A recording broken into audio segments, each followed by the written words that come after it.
आज जो है हम धारण करने वाले यंत्रों के विषय में चर्चा करने वाले हैं।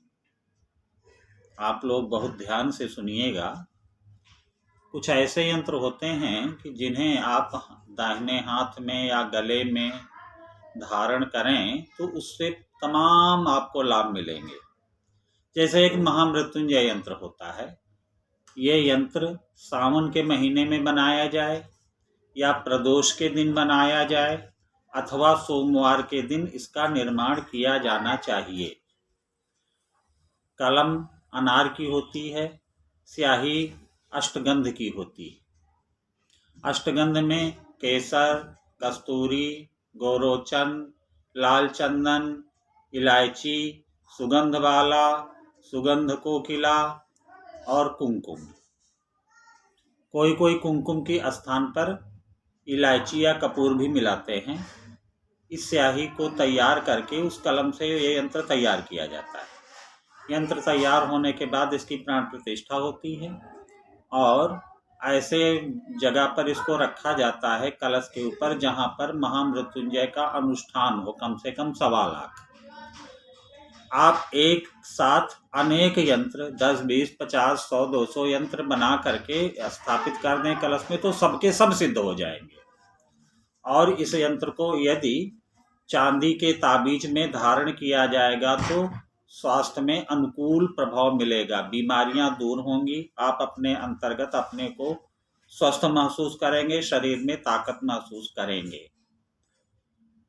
एक यंत्र होता है आपका नवारण यंत्र। नवारण यंत्र बनाना बहुत सारा सरल है। आप लाल चंदन से ही बना सकते हैं। इसमें भी कलम अनार की ही रहेगी, भोजपत्र पर ही बनेगा। एक आप बनाएं त्रिकोण, त्रिकोण के बाद आप बनाएं खटकोण।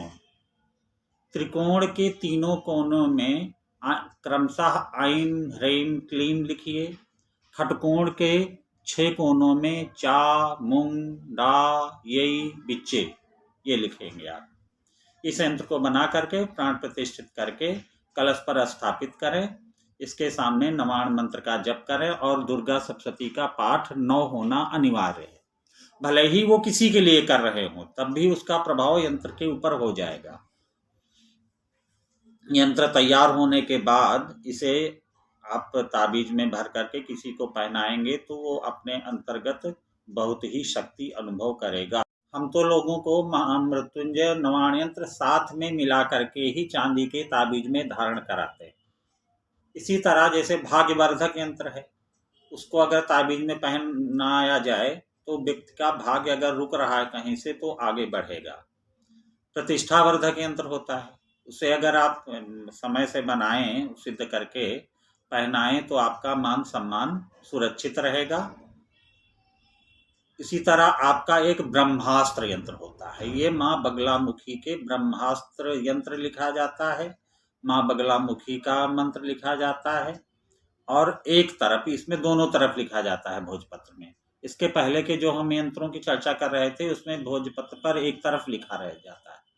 इसमें एक तरफ माँ बगलामुखी का ब्रह्मास्त्र मंत्र लिखिए, फिर बगलामुखी का मूल मंत्र लिखिए, दूसरी तरफ बगलामुखी यंत्र बना दीजिए। इसको आप प्राण प्रतिष्ठा करिए। बगलामुखी मंत्र का 1,36,000 जप किया जाए, ब्रह्मास्त्र मंत्र का कम से कम 11,000 जप किया जाए, ब्रह्मास्त्र कवच का पाठ किया जाए 36 पाठ। अब ये यंत्र सिद्ध हो जाएगा। आप चाहें तो एक साथ में 100, 200, 1, 10 कुछ भी यंत्र सिद्ध कर सकते हैं और उनको बना करके रख लें। समय आने पर आप किसी को भी ताबीज में पहनाएं, उससे उसको लाभ होगा। जैसे भादों के जो शुक्ल पक्ष की अष्टमी आती है, जिसको हम लोग राधा अष्टमी कहते हैं, उससे महालक्ष्मी का समय शुरू होता है जो कि पितर पक्ष की अष्टमी तक होता है। इन 16 दिनों में महालक्ष्मी यंत्र का निर्माण करें और कम से कम 1600 बार श्री सूक्त का उस यंत्र के सामने पाठ किया जाए तो आपके यंत्र सिद्ध हो जाएंगे। अब आप साल भर किसी को ये यंत्र दे सकते हैं, उसको धन की प्राप्ति होगी, महालक्ष्मी की उसके ऊपर कृपा होगी। एक शब्द आप लोगों ने सुना होगा, जिन्होंने यंत्र के विषय में जानकारी चाहिए तो आचार्य लोग बताए होंगे या तांत्रिक लोग बताते होंगे। आप सर्वसिद्ध यंत्र पहनिए। सर्वसिद्धिदायक यंत्र या सर्वसिद्ध यंत्र उसको कहते हैं जिसमें महामृत्युंजय, नवार्ण, भाग्यवर्धक, महालक्ष्मी, प्रतिष्ठावर्धक और ब्रह्मास्त्र, ये 6 यंत्र जिसमें डाले जाते हैं उसको कहते हैं सर्वसिद्धिदायक यंत्र अथवा सर्वसिद्ध यंत्र। इसको पहनने से व्यक्ति को त्वरित लाभ होता है। हमने तो हजारों लोगों को पहनाया होगा और अधिकतम सभी लोगों का कहना है कि इससे लाभ हुआ। बंधुओं, इसके अतिरिक्त पहनने वाले यंत्रों में नवग्रहों के भी यंत्र होते हैं। सूर्य यंत्र, चंद्र यंत्र, मंगल यंत्र, बुध यंत्र, बृहस्पति यंत्र, शुक्र यंत्र, शनि यंत्र, राहु यंत्र और केतु यंत्र। जिन ग्रहों की पीड़ा व्यक्ति को हो उससे संबंधित ग्रह का यंत्र आप चाहें तो इसी सर्वसिद्धिदायक यंत्र के साथ भी पहन सकते हैं एक ही ताबीज में, अथवा आप अलग से भी पहन सकते हैं, इससे भी आपको लाभ होगा। एक यंत्र हम लोग अक्सर कन्याओं को पहनाते हैं, उस यंत्र को कहते हैं योग्य वर प्राप्त यंत्र।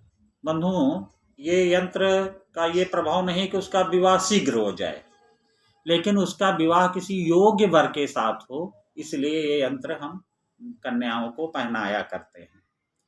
और बसंत पंचमी आ रही, बसंत पंचमी को हमारे यहाँ सरस्वती यंत्र तो बनते ही हैं, हम विद्यार्थियों को खूब बांटते हैं। सरस्वती यंत्र पहनने से हमारे मन की एकाग्रता बढ़ती है और हमारी याददाश्त भी तेज हो जाती है। माँ सरस्वती की कृपा मिलती है। बसंत पंचमी को इसे आप लोग अवश्य धारण करें। अगर बसंत पंचमी के दिन इसको नहीं भी पहन पाते हैं तो अपने निकटतम के किसी आचार्य से संपर्क करके बसंत पंचमी के बाद के किसी भी बृहस्पतिवार को ये यंत्र आप अलग से भी पहन सकते हैं या कुछ यंत्रों के साथ भी पहन सकते हैं। जैसे कुछ लोग महामृत्युंजय, नवार्ण यंत्र और सरस्वती यंत्र मिला के धारण करते हैं, कुछ और आवश्यकता बस यंत्र और मिला करके पहनते हैं। इसके अतिरिक्त और भी तमाम से यंत्र होते हैं। ये तो हमने एक दिग्दर्शन कराया है हिंदू यंत्रों का।